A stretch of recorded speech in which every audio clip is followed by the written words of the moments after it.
In this video, we are going to discuss about decision making and looping statements. Last few classes, we discussed about the decision making and branching statements. Branching statements used to change the flow of execution of a program when certain conditions occurred. അപ്പോൾ അവിടെ നമ്മൾ decision making സ്റ്റേറ്റ്മെൻറ്റ്സിൽ ഒരു condition അനുസരിച്ച് നമ്മുടെ പ്രോഗ്രാമിൻ്റെ flow change ചെയ്യാനുള്ള കുറച്ച് സ്റ്റേറ്റ്മെൻറ്റുകളായിരുന്നു branching സ്റ്റേറ്റ്മെൻറ്റുകൾ. ഇനി നമ്മൾ നോക്കുന്നത് ലൂപ്പിംഗ് സ്റ്റേറ്റ്മെൻറ്റുകളാണ്. Looping statements another set of control structures ആണ്, അല്ലെങ്കിൽ അനദർ സെറ്റ് ഓഫ് കൺട്രോൾ സ്റ്റേറ്റ്മെൻറ്റുകളാണ്. ലൂപ്പിംഗ് സ്റ്റേറ്റ്മെൻറ്റ്സ് റിപ്പീറ്റഡ് ആയിട്ട് സ്റ്റേറ്റ്മെൻറ്റുകൾ എക്സിക്യൂട്ട് ചെയ്യാൻ വേണ്ടി ഉപയോഗിക്കുന്ന ഇതാണ് ലൂപ്പിംഗ് സ്റ്റേറ്റ്മെൻറ്റ്. അതായത് ഒരു സ്റ്റേറ്റ്മെൻറ്റുകൾ തന്നെ റിപ്പീറ്റഡ് ആയിട്ട് ഒരുപാട് പ്രാവശ്യം റിപ്പീറ്റ് ചെയ്യണമെങ്കിൽ നമുക്ക് ലൂപ്പിംഗ് സ്റ്റേറ്റ്മെൻറ്റുകൾ ഉപയോഗിക്കാം. പ്രോഗ്രാമിങ്ങിൽ ലൂപ്പിംഗ് സ്റ്റേറ്റ്മെൻറ്റുകളുടെ ആവശ്യമുണ്ട്. അത് കാരണം ഒരു സ്റ്റേറ്റ്മെൻറ്റ് ഒന്നിലധികം പ്രാവശ്യം എക്സിക്യൂട്ട് ചെയ്യണമെങ്കിൽ ആ സ്റ്റേറ്റ്മെൻറ്റ് ഒന്നിലധികം പ്രാവശ്യം എഴുതുന്നതിന് പകരം ഒരു ലൂപ്പ് ഉപയോഗിച്ച് ആ സ്റ്റേറ്റ്മെൻറ്റിനെ നമുക്ക് ഒന്നിലധികം തവണ എക്സിക്യൂട്ട് ചെയ്യാം. അപ്പോൾ അതുകൊണ്ടാണ് ഈ ലൂപ്പിംഗ് സ്റ്റേറ്റ്മെൻറ്റ്, അതിനു വേണ്ടിയാണ് നമ്മൾ സി പ്രോഗ്രാമിങ്ങിൽ യൂസ് ചെയ്യുന്നത്. What is decision making and looping statement? A sequence of statements are executed until some conditions for termination of the loop are satisfied. ഒരു സീക്വൻസ് ഓഫ് സ്റ്റേറ്റ്മെൻറ്റുകൾ ഒരു സർട്ടൻ കണ്ടീഷൻ സാറ്റിസ്ഫൈ ചെയ്യുന്ന കേസിലെല്ലാം execute ചെയ്യാൻ വേണ്ടിയിട്ടാണ് നമ്മൾ ഈ ഒരു looping statement ഉപയോഗിക്കുന്നത്. A loop consist of 2 segments. സാധാരണ ഒരു ലൂപ്പിൽ 2 സെഗ്മെൻറ്റ്സ് ആയിരിക്കും ഉണ്ടായിരിക്കുക. Body of the loop and control statements. First one, body of the loop. Body of the loop means contain the statements. അതിൽ ലൂപ്പിനുള്ളിലെ എക്സിക്യൂട്ട് ചെയ്യാനുള്ള സ്റ്റേറ്റ്മെൻറ്റ് അടങ്ങിയിരുന്ന ബ്ലോക്കാണ് body of the loop. Then control statement means condition check ചെയ്യുന്ന സ്റ്റേറ്റ്മെൻറ്റാണ് control statement. അതായത് ഈ ഒരു സ്റ്റേറ്റ്മെൻറ്റിന് value അനുസരിച്ചായിരിക്കും ഈ loop repeat ചെയ്യുക. അങ്ങനെ 2 സെഗ്മെൻറ്റുകളാണ് ലൂപ്പിംഗ് സ്റ്റേറ്റ്മെൻറ്റുകൾക്കുള്ളത്. Control statement test certain conditions and then direct the repeated execution of the statements contained in the body of the loop. അതാണ് കൺട്രോൾ സ്റ്റേറ്റ്മെൻറ്റും ബോഡി ഓഫ് ദ ലൂപ്പും. Control statement test certain conditions and then direct the repeated execution of the statement contained in the body of the loop. Body of the ലൂപ്പിലുള്ള സ്റ്റേറ്റ്മെൻറ്റുകളെല്ലാം ഈ test ഒരു condition വെച്ച് repeated ആയിട്ട് execute ചെയ്യും. ആ condition അനുസരിച്ചാണ് ഈ സ്റ്റേറ്റ്മെൻറ്റുകളെല്ലാം എക്സിക്യൂട്ട് ചെയ്യുന്നത്. എപ്പോഴാണോ ആ കണ്ടീഷൻ്റെ വാല്യൂ ചേഞ്ച് ചെയ്യുന്നത്, ആ വാല്യൂവിനനുസരിച്ച് നമ്മൾ ഈ ഒരു ബോഡി ഓഫ് ദ ലൂപ്പിലെ സ്റ്റേറ്റ്മെൻറ്റുകൾ എക്സിക്യൂട്ട് ചെയ്യും. ബ്രാഞ്ചിങ് സ്റ്റേറ്റ്മെൻറ്റിൽ ഒരു കണ്ടീഷൻ ഉണ്ടായിരുന്നു. ആ കണ്ടീഷൻ അനുസരിച്ചായിരുന്നു കൺട്രോൾസിനെ ബ്രാഞ്ച് ചെയ്യുന്നത്, അല്ലെങ്കിൽ കൺട്രോൾ ചേഞ്ച് ചെയ്യുന്നത്. അതേപോലെ ഇവിടെ ആ കണ്ടീഷൻ അനുസരിച്ചായിരിക്കും ആ ബോഡി ഓഫ് ദ ലൂപ്പിലെ സ്റ്റേറ്റ്മെൻറ്റുകൾ എക്സിക്യൂട്ട് ചെയ്യുന്നത്. Then looping statements may be classified either as entry controlled loop or as exit controlled loop. അതായത് ലൂപ്പിംഗ് സ്റ്റേറ്റ്മെൻറ്റുകളെ നമുക്ക് 2 രീതിയിൽ ക്ലാസിഫൈ ചെയ്യാം: entry controlled loop and exit controlled loop. This is very important. What is entry controlled loop and exit controlled loop? In entry controlled loop, controls conditions are tested before the start of loop execution. Entry controlled ലൂപ്പിൽ control condition അല്ലെങ്കിൽ control statement execute ചെയ്യുന്നത് loop, അതായത് സ്റ്റേറ്റ്മെൻറ്റുകൾ execute ചെയ്യുന്നതിന് മുന്നേ ആയിരിക്കും control കണ്ടീഷനുകൾ test ചെയ്യുന്നത്. അതായത് ലൂപ്പിനുള്ളിലെ body of the loop execute ചെയ്യുന്നതിന് മുന്നേ test condition, control statement test ചെയ്യുന്നുണ്ടെങ്കിൽ അത്തരം സ്റ്റേറ്റ്മെൻറ്റുകളെ എൻട്രി കൺട്രോൾഡ് ലൂപ്പ് എന്നായിരിക്കും പറയുന്നത്. Exit controlled loop test is performed at the end of body of the loop and therefore the body is executed unconditionally for the first time. അതായത് exit controlled loop എന്ന് പറയുന്നത് ആദ്യം body of the loop ആയിരിക്കും execute ചെയ്യുന്നത്, അതിന് ശേഷമായിരിക്കും test condition check ചെയ്യുന്നത്. അതായത് ആദ്യം സ്റ്റേറ്റ്മെൻറ്റുകളെല്ലാം എക്സിക്യൂട്ട് ചെയ്യും, അതിനുശേഷം ടെസ്റ്റ് കണ്ടീഷൻ ചെക്ക് ചെയ്യും, ദെൻ അതിനനുസരിച്ച് ഇനിയും റിപ്പീറ്റഡ് ആയിട്ട് എക്സിക്യൂട്ട് ചെയ്യും. അപ്പോൾ ഇവിടെ സംഭവിക്കുന്നത് എന്തെന്ന് വെച്ചാൽ എക്സിറ്റ് കൺട്രോൾഡ് ലൂപ്പിൽ ഒരു പ്രാവശ്യം ബോഡി ഓഫ് ദ ലൂപ്പ് എന്തായാലും എക്സിക്യൂട്ട് ചെയ്യും. അതാണ് പറഞ്ഞിട്ടുള്ളത്, body is executed unconditionally for the first time. First ടൈമിൽ അൺകണ്ടീഷണൽ ആയിട്ടായിരിക്കും എക്സിക്യൂട്ട് ചെയ്യുക, അതിനുശേഷമായിരിക്കും ടെസ്റ്റ് കണ്ടീഷൻ ചെക്ക് ചെയ്യുന്നത്. ദെൻ അതിനുശേഷം ആ ടെസ്റ്റ് കണ്ടീഷൻ അനുസരിച്ച് ആയിരിക്കും ഇനി അടുത്ത body of the loop execute ചെയ്യുന്നത്. അപ്പോൾ ഫസ്റ്റ് ടൈം അൺകണ്ടീഷണൽ ആയിട്ടായിരിക്കും ആ സ്റ്റേറ്റ്മെൻറ്റുകളെല്ലാം വർക്ക് ചെയ്യുന്നത്. അതാണ് എൻട്രി കൺട്രോൾഡ് ലൂപ്പും അതേപോലെ എക്സിറ്റ് കൺട്രോൾഡ് ലൂപ്പും. നമ്മൾ സി പ്രോഗ്രാമിങ്ങിൽ ഉപയോഗിക്കുന്ന സ്റ്റേറ്റ്മെൻറ്റുകളെ നമുക്ക് ഈ രണ്ട് ക്ലാസിഫിക്കേഷനിൽ നമുക്ക് ചേർക്കാം, അല്ലെങ്കിൽ ഓരോ സ്റ്റേറ്റ്മെൻറ്റുകളും ഈ രണ്ട് ക്ലാസിഫിക്കേഷനിൽ ഏതെങ്കിലും ഒരു ക്ലാസിഫിക്കേഷനിലായിരിക്കും വരുന്നത്. C provides 3 constructs for loop operations. C പ്രോഗ്രാമിങ്ങിൽ ഈ ലൂപ്പിംഗ് സ്റ്റേറ്റ്മെൻറ്റുകൾക്ക് വേണ്ടി 3 കൺസ്ട്രക്റ്റുകളാണുള്ളത്, അല്ലെങ്കിൽ 3 തരം ലൂപ്പിംഗ് സ്റ്റേറ്റ്മെൻറ്റുകളാണ് സി പ്രോഗ്രാമിങ്ങിൽ അവൈലബിൾ ആയിട്ടുള്ളത്. First one is for statement, FOR, for statement. ഇതാണ് ഒന്നാമത്തെ structure, control structure. Then while statement. Third one is do while statement. ഇങ്ങനെ 3 ടൈപ്പ് ഓഫ് ലൂപ്പിംഗ് സ്റ്റേറ്റ്മെൻറ്റുകളാണ് സിയിൽ പ്രൊവൈഡ് ചെയ്യുന്നത്. അതിൽ ആദ്യത്തെ സ്റ്റേറ്റ്മെൻറ്റാണ് ഫോർ സ്റ്റേറ്റ്മെൻറ്റ്. എങ്ങനെയാണ് ഫോർ സ്റ്റേറ്റ്മെൻറ്റ് ഉപയോഗിച്ച് കണ്ടീഷനുകൾ റിപ്പീറ്റഡ് ആയിട്ട് വർക്ക് ചെയ്യുന്നതെന്ന് നോക്കാം. അപ്പോൾ what is general form of a for statement? എന്താണ് ആ ഒരു ജനറൽ ഫോം, ഫോർ ലൂപ്പിൻ്റെ ജനറൽ ഫോം എന്താണെന്ന് നോക്കാം. ഈ തന്നിട്ടുള്ളതാണ് ഫോർ ലൂപ്പിൻ്റെ ജനറൽ ഫോം. ഫോർ എന്ന സ്റ്റേറ്റ്മെൻറ്റ്, ദെൻ വിത്തിൻ ബ്രാക്കറ്റ്സിൽ 3 ടൈപ്പ് ഓഫ് സെക്ഷനുകളാണ്, 3 സെഗ്മെൻറ്റുകളാണുള്ളത്. First segment initialization, second segment test condition, third segment increment or decrement. ഈ 3 സെഗ്മെൻറ്റുകളാണ് ഫോർ എന്ന സ്റ്റേറ്റ്മെൻറ്റിൻ്റെ ബ്രാക്കറ്റിലായിട്ട് കൊടുക്കുന്നത്. ദെൻ വിത്തിൻ കേളി ബ്രേസസിൽ body of the loop.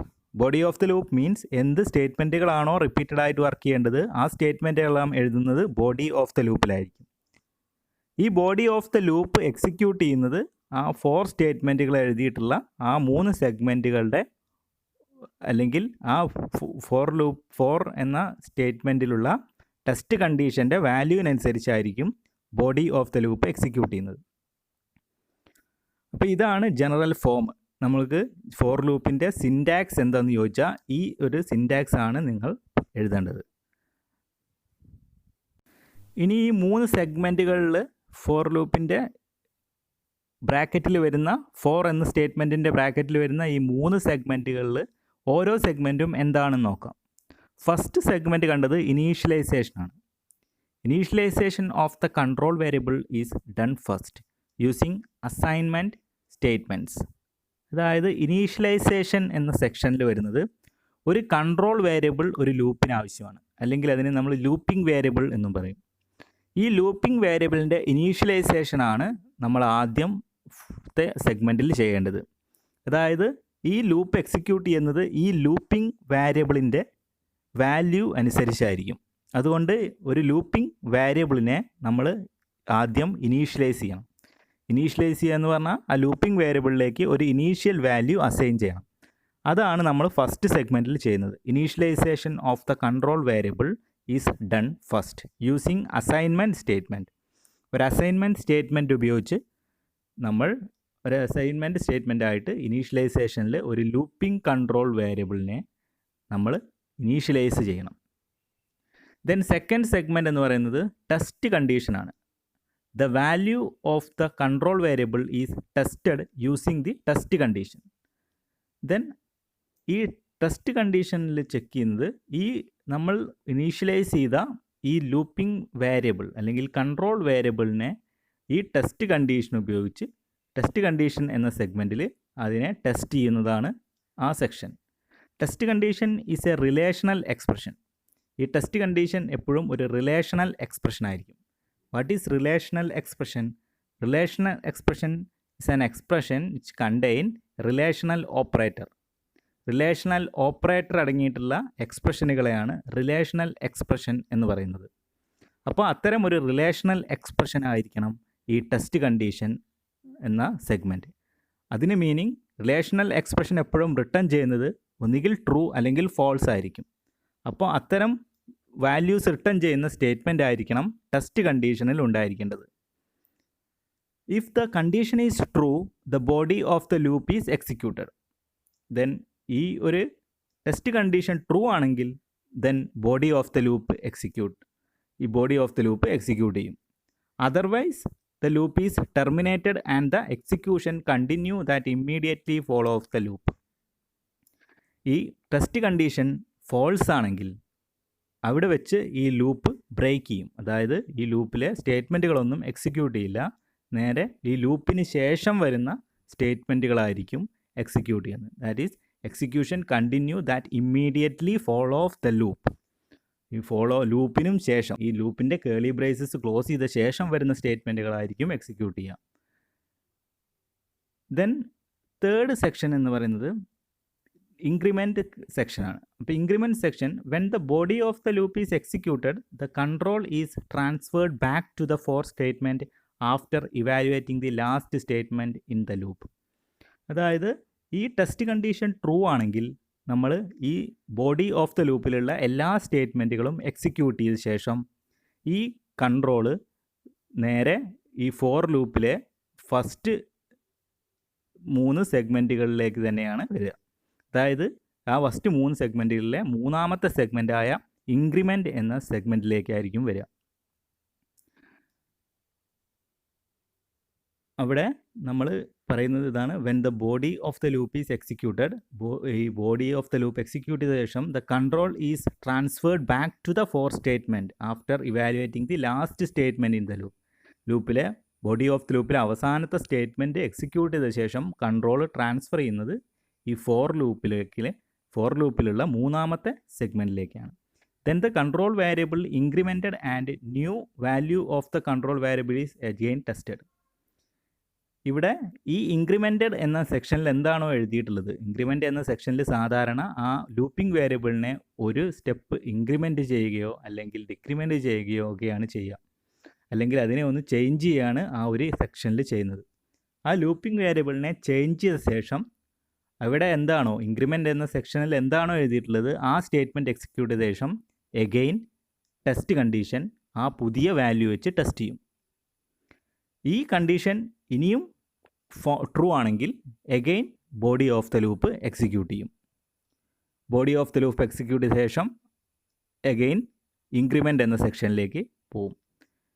Again increment എന്ന സെക്ഷനിൽ ഉപയോഗിച്ചിട്ടുള്ള പുതിയ വാല്യൂ വെച്ച് ടെസ്റ്റ് കണ്ടീഷൻ വീണ്ടും പെർഫോം ചെയ്യും. അതും ട്രൂ ആണെങ്കിൽ again body of the loop execute ചെയ്യും. ദെൻ കൺട്രോൾ അതിനുശേഷം ഇൻക്രിമെൻ്റ് എന്ന സെക്ഷനിലേക്ക് കൺട്രോൾ പാസ് ചെയ്യും. അതിനുശേഷം ആ പുതിയ വാല്യൂ വെച്ച് ടെസ്റ്റ് കണ്ടീഷൻ വീണ്ടും ചെക്ക് ചെയ്യും. ഇനി ഇവിടെ കണ്ടീഷൻ ഫോൾസ് ആവുകയാണെങ്കിൽ നേരെ body of the loop execute ചെയ്യാതെ തന്നെ ഈ ലൂപ്പ് ബ്രേക്ക് ചെയ്യും. അതായത് ഈ ലൂപ്പിന് ശേഷം വരുന്ന സ്റ്റേറ്റ്മെൻറ്റുകൾ എന്താണോ അതായിരിക്കും വർക്ക് ചെയ്യുക. അതാണ് ഇത് ഈ ഒരു ഫോർ ലൂപ്പിൻ്റെ working. The process continues till the value of the control variable fails to satisfy the test condition. അപ്പോൾ ഇവിടെ ഈ ടെസ്റ്റ് കണ്ടീഷൻ്റെ വാല്യൂ ഫോൾസ് ആവുന്നത് വരെ അല്ലെങ്കിൽ ടെസ്റ്റ് കണ്ടീഷൻ്റെ വാല്യൂ ട്രൂ ആവുന്ന കേസുകളിലെല്ലാം body of the loop execute ചെയ്യും. എപ്പോഴാണോ ടെസ്റ്റ് കണ്ടീഷൻ ഫോൾസ് ആവുന്നത് ആ സമയത്ത് ഈ ലൂപ്പ് ബ്രേക്ക് ചെയ്യും. ഇതാണ് ഫോർ ലൂപ്പിൻ്റെ വർക്കിംഗ്. 3 സെഗ്മെൻറ്റുകൾ ഫോർ ലൂപ്പിൽ പറഞ്ഞു. ഇനീഷ്യലൈസേഷൻ, ടെസ്റ്റ് കണ്ടീഷൻ, പിന്നെ increment, then body of the loop. ഇത്രയും കാര്യങ്ങളാണ് ഈ ഒരു ഫോർ സ്റ്റേറ്റ്മെൻറ്റുകൾ ഉള്ളത്. നോക്കുക, ഇതൊരു എക്സാമ്പിളാണ്, ഫോർ സ്റ്റേറ്റ്മെൻറ്റിൻ്റെ ഒരു എക്സാമ്പിളാണ്. ഈ എക്സാമ്പിളിൽ നോക്കുക, ഫോർ i = 0. ഫസ്റ്റ് സെഗ്മെൻറ്റ് എഴുതിയിട്ടുള്ളത് i = 0, അതാണ് ഇനീഷ്യലൈസേഷൻ. ദെൻ സെക്കൻഡ് സെഗ്മെൻറ്റ് എന്ന് പറയുന്നത് ടെസ്റ്റ് കണ്ടീഷൻ. ടെസ്റ്റ് കണ്ടീഷനിൽ എഴുതിയത് നോക്കുക, i <5. ദെൻ തേർഡ് സെഗ്മെൻറ്റിൽ എഴുതിയത് നോക്കുക, ഇൻക്രിമെൻ്റ് എന്ന സെഗ്മെൻറ്റിൽ ഐ പ്ലസ് പ്ലസ്. അപ്പോൾ അതാണ് 4 എന്ന് പറയുന്ന ആ സ്റ്റേറ്റ്മെൻറ്റിൻ്റെ 3 സെഗ്മെൻറ്റുകളിൽ. ദെൻ ബോഡി ഓഫ് ദ ലൂപ്പിൽ എഴുതിയത് നോക്കുക, പ്രിൻ്റ് എഫ് %di. ഐ എന്ന വേരിയബിളിലുള്ള വാല്യൂ പ്രിൻ്റ് ചെയ്യാനാണ് സ്റ്റേറ്റ്മെൻറ്റ് ബോഡി ഓഫ് ദ ലൂപ്പായിട്ട് എഴുതിയിട്ടുള്ളത്. അപ്പോൾ ഇതെന്തായിരിക്കും എക്സിക്യൂട്ട് ചെയ്യുമെന്ന് നോക്കാം. അപ്പോൾ ആദ്യം ലൂപ്പിംഗ് സ്റ്റേറ്റ്മെൻറ്റിൻ്റെ എക്സിക്യൂഷൻ്റെ ഫ്ലോ അനുസരിച്ച് ആദ്യം ചെക്ക് ചെയ്യുന്നത് ഇനീഷ്യലൈസേഷനാണ് ആദ്യം എക്സിക്യൂട്ട് ചെയ്യുന്നത്. അപ്പോൾ ഇനീഷ്യലൈസേഷനിൽ ഐ ഈക്വൽ ടു 0 എന്നാണ്. സോ ഐ എന്ന ലൂപ്പിംഗ് വേരിയബിളിലെ 0 വെച്ച് ഇനീഷ്യലൈസ് ചെയ്യും. അതായത് ഐയിൽ കറൻ്റ്ലി 0 എന്നായിരിക്കും സ്റ്റോർ ചെയ്ത്. ദെൻ ഇനി ചെയ്യാൻ പോകുന്നത് കണ്ടീഷൻ ടെസ്റ്റ് കണ്ടീഷനാണ്. That is I less than 5. ആ കണ്ടീഷൻ ചെക്ക് ചെയ്യും. ഐയുടെ വാല്യൂ 0 ആണ്. 0 less than 5 condition true. 0 less than 5 ആയതുകൊണ്ട് കണ്ടീഷൻ ട്രൂ ആയിരിക്കും. റിലേഷണൽ എക്സ്പ്രഷനാണ് ഐ ലെസ് ദാൻ 5 എന്നത്. റിലേഷണൽ എക്സ്പ്രഷൻ റിട്ടേൺ ചെയ്യുന്നത് ട്രൂ അല്ലെങ്കിൽ ഫാൾസ് ആയിരിക്കും. സോ ഇവിടെ 0 ലെസ് ദാൻ 5 എന്നാണ് കണ്ടീഷൻ വരുന്നത്. സോ അത് ട്രൂ ആണ്. 0 5നേക്കാൾ ചെറുതാണ്. സോ കണ്ടീഷൻ ട്രൂ ആണ്. സോ ബോഡി ഓഫ് ദ ലൂപ്പിലേക്കായിരിക്കും ഇനി കൺട്രോൾ ട്രാൻസ്ഫർ ചെയ്യുന്നത്. സോ ബോഡി ഓഫ് ദ ലൂപ്പിൽ പ്രിൻ്റ് എഫ് സ്റ്റേറ്റ്മെൻ്റ് ആണ് എഴുതിയിട്ടുള്ളത്. സോ പ്രിൻ്റ് എഫ് സ്റ്റേറ്റ്മെൻറ്റിൽ ഐ പ്രിൻ്റ് ചെയ്യാനാണ് എഴുതിയിട്ടുള്ളത്. സോ ഐയുടെ വാല്യൂ പ്രിൻ്റ് ചെയ്യും. അപ്പോൾ നമുക്ക് 0 എന്ന് പ്രിൻ്റ് ചെയ്യും. ദെൻ എഗെയിൻ കൺട്രോൾ ട്രാൻസ്ഫർ ചെയ്യുന്നത് ഇൻക്രിമെൻറ്റ് സ്റ്റേറ്റ്മെൻറ്റിലേക്കാണ്. അതായത് I plus plus. I plus plus നിങ്ങൾക്കറിയാം, പ്ലസ് പ്ലസ് എന്ന ഇൻക്രിമെൻ്റ് ഓപ്പറേറ്ററാണ് ഉപയോഗിക്കുന്നത്. ഇൻക്രിമെൻ്റ് ഓപ്പറേറ്റർ ഉപയോഗിക്കുന്നത് ഒരു വാല്യൂ ഇൻക്രിമെൻറ്റ് ചെയ്യാൻ വേണ്ടിയിട്ടാണ് ഇൻക്രിമെൻ്റ് ഓപ്പറേറ്റർ ഉപയോഗിക്കുന്നത്. സോ ഐ പ്ലസ് പ്ലസ് കാണുമ്പോൾ ഐയുടെ വാല്യൂ കറൻ്റ്ലി 0 ആയിരുന്നു, ഇനി 1 ആയിട്ട് മാറും. അപ്പോൾ ഐ 1 ആയിട്ട് മാറിയിട്ടുണ്ട്. ഇനി ഈ 1 വെച്ച് അഗെയിൻ ടെസ്റ്റ് കണ്ടീഷൻ ചെക്ക് ചെയ്യും. Test condition I less than 5. I less than 5 ആണ്, ട്രൂ ആണ്. 1 ലെസ് ദാൻ 5 ആണ്. ഇപ്പോൾ ഐയുടെ വാല്യൂ 1 ആയിട്ടുണ്ട്. 1 ലെസ് ദാൻ 5 ട്രൂ ആണ്. Again body of the loop execute ചെയ്യും. So print of i. ഐയുടെ വാല്യൂ 1 ആയിരുന്നു, 1 പ്രിൻ്റ് ചെയ്യും. Then control transfer to increment statement. Increment സ്റ്റേറ്റ്മെൻറ്റിലെ ഐ പ്ലസ് പ്ലസ്. ദെൻ ഐയുടെ വാല്യൂ 2. ഐയുടെ വാല്യൂ 2 ആണ്. കണ്ടീഷൻ ചെക്ക് ചെയ്യും. Test condition true. 2 less than 5 condition true. Again പ്രിൻ്റ് എഫിൽ 2 എന്ന് പ്രിൻ്റ് ചെയ്യും. Then i plus plus. ഐയുടെ വാല്യൂ 3 ആയിരിക്കും. ദെൻ ടെസ്റ്റ് കണ്ടീഷൻ ചെക്ക് ചെയ്യും. 3 less than 5 condition true. Printf i 3 എന്ന് പ്രിൻ്റ് ചെയ്യും. Then i plus plus. Condition ഐയുടെ വാല്യൂ 4 ആയിട്ട് മാറി. കണ്ടീഷൻ ചെക്ക് ചെയ്യും. 4 less than 5 condition true. Print of i. ഐയുടെ വാല്യൂ പ്രിൻ്റ് ചെയ്യും. 4 എന്ന് പ്രിൻ്റ് ചെയ്യും. ഇനി അടുത്ത ഇൻക്രിമെൻറ്റ് സ്റ്റേറ്റ്മെൻറ്റ് ഇറക്കിയും ഐ പ്ലസ് പ്ലസ്. ഐയുടെ വാല്യൂ കറൻറ്റ് 5 ആയി. 4 ആയിരുന്നു, ഇപ്പോൾ 5 ആയി. ഇനി ടെസ്റ്റ് കണ്ടീഷൻ ചെക്ക് ചെയ്യും. ടെസ്റ്റ് കണ്ടീഷൻ ചെക്ക് ചെയ്യുമ്പോൾ 5 ലെസ് ദാൻ 5. 5 ലെസ് ദാൻ 5 എന്ന് പറയുമ്പോൾ കണ്ടീഷൻ ഫാൾസ് ആണ്. അതായത് 5 not less than 5. 5 equal to 5 അല്ലേ. So I less than 5 condition false. അപ്പോൾ അതിനുശേഷം ഈ ഒരു statement body of the loop ഒരിക്കലും എക്സിക്യൂട്ട് ചെയ്യില്ല. നേരെ ഈ 2 കേളി ബ്രേസ് ക്ലോസ് ചെയ്തതിന് ശേഷം വരുന്ന സ്റ്റേറ്റ്മെൻറ്റ് എന്താണോ അതായിരിക്കും എക്സിക്യൂട്ട് ചെയ്യുക. അപ്പോൾ ഈ എക്സാമ്പിൾ നോക്കുക. ഈ പ്രിൻ്റ് എഫ് എന്ന സ്റ്റേറ്റ്മെൻറ്റ് എത്ര പ്രാവശ്യം എക്സിക്യൂട്ട് ചെയ്തു? ഇവിടെ പ്രിൻ്റ് എഫ് ഉപയോഗിച്ച് ഐയുടെ 0 എന്ന് പ്രിൻ്റ് ചെയ്തു, 1 എന്ന് പ്രിൻ്റ് ചെയ്തു, 2 എന്ന് പ്രിൻ്റ് ചെയ്തു, 3 എന്ന് പ്രിൻ്റ് ചെയ്തു, 4 എന്ന് പ്രിൻ്റ് ചെയ്തു. 5 പ്രാവശ്യം ഈ പ്രിൻ്റ് എഫ് സ്റ്റേറ്റ്മെൻറ്റ് പ്രിൻ്റ് ചെയ്തിട്ടുണ്ട്. അതിനുശേഷം ആണ് ഈ ലൂപ്പ് ബ്രേക്ക് ചെയ്തിട്ടുള്ളത്. അപ്പോൾ ഈ ഒരൊറ്റ സ്റ്റേറ്റ്മെൻറ്റ് തന്നെ ഒരുപാട് പ്രാവശ്യം എക്സിക്യൂട്ട് ചെയ്യാൻ വേണ്ടി നമ്മളൊരു ലൂപ്പിംഗ് സ്റ്റേറ്റ്മെൻറ്റ് ഉപയോഗിച്ചു. ആ ലൂപ്പോടെ ഫോർ ലൂപ്പാണ് ഉപയോഗിച്ചത്. അപ്പോൾ ഇതാണ് ഇതിൻ്റെ ഒരു എക്സാമ്പിൾ. ഇങ്ങനെ ഈ ഒരു ലൂപ്പ് ഉപയോഗിച്ചിട്ടില്ലെങ്കിൽ നമ്മൾ എങ്ങനെ കോഡ് ചെയ്യേണ്ടതായിരിക്കും വരും എന്ന് നോക്കുക. അതായത് ഈ ഫോർ ലൂപ്പ് ഇല്ലായിരുന്നെങ്കിൽ നമുക്ക് ഈ വാല്യൂസ് പ്രിൻ്റ് ചെയ്യാൻ വേണ്ടി 5 പ്രിൻ്റ് എഫുകൾ എഴുതേണ്ടതായിട്ട് വരുന്നു. 5 പ്രിൻ്റ് എഫ് സ്റ്റേറ്റ്മെൻറ്റുകൾ എഴുതിയാൽ മാത്രമേ നമുക്ക് 5 വാല്യൂസ് പ്രിൻ്റ് ചെയ്യാൻ കഴിയുള്ളൂ. പക്ഷേ ഇവിടെ നമുക്ക് ഈ ഫോർ ലൂപ്പ് ഉണ്ടായതുകൊണ്ട് തന്നെ ഒരു വട്ടം ആ സ്റ്റേറ്റ്മെൻറ്റ് എഴുതി അതിനെ നമുക്ക് റിപ്പീറ്റഡ് ആയിട്ട് വർക്ക് ചെയ്യിപ്പിക്കാം. അതാണ് ഫോർ ലൂപ്പിൻ്റെ ഒരു ഗുണം, അല്ലെങ്കിൽ ലൂപ്പിംഗ് സ്റ്റേറ്റ്മെൻറ്റുകളുടെ ഗുണം. അപ്പോൾ 5 പ്രിൻ്റ് എഫ് സ്റ്റേറ്റ്മെൻറ്റുകൾ നമുക്ക് 5 എഴുതുന്നത് വലിയ പ്രയാസം വരില്ല. പക്ഷേ നമുക്കൊരു 100 ഒരേ സ്റ്റേറ്റ്മെൻറ്റ് 100 പ്രാവശ്യം എക്സിക്യൂട്ട് ചെയ്യണമെങ്കിൽ നമുക്ക് അത്രയും 100 പ്രാവശ്യം ആ സ്റ്റേറ്റ്മെൻറ്റുകൾ എഴുതുന്നത് വളരെ ബുദ്ധിമുട്ടാണ്. അപ്പോൾ ആ സമയത്ത് നമ്മൾ ഈ ലൂപ്പിംഗ് സ്റ്റേറ്റ്മെൻറ്റുകൾ ഉപയോഗിച്ച് അതിനെ നമുക്ക് സോൾവ് ചെയ്യാം. സോ അപ്പോൾ അതാണ് നമ്മൾ ലൂപ്പിംഗ് സ്റ്റേറ്റ്മെൻറ്റുകളിലെ ഫസ്റ്റ് സ്റ്റേറ്റ്മെൻറ്റായ ഫോർ ലൂപ്പ്. അപ്പോൾ ഇതിൻ്റെ വർക്കിംഗ് എല്ലാവരും ഒന്ന് നോക്കുക. അടുത്ത വീഡിയോയിൽ നമുക്ക് അടുത്ത 2 സ്റ്റേറ്റ്മെൻറ്റുകളായ വൈൽ സ്റ്റേറ്റ്മെൻറ്റിനും ഡു വൈൽ സ്റ്റേറ്റ്മെൻറ്റുകളെയും പറ്റി പറയാം. Thank you.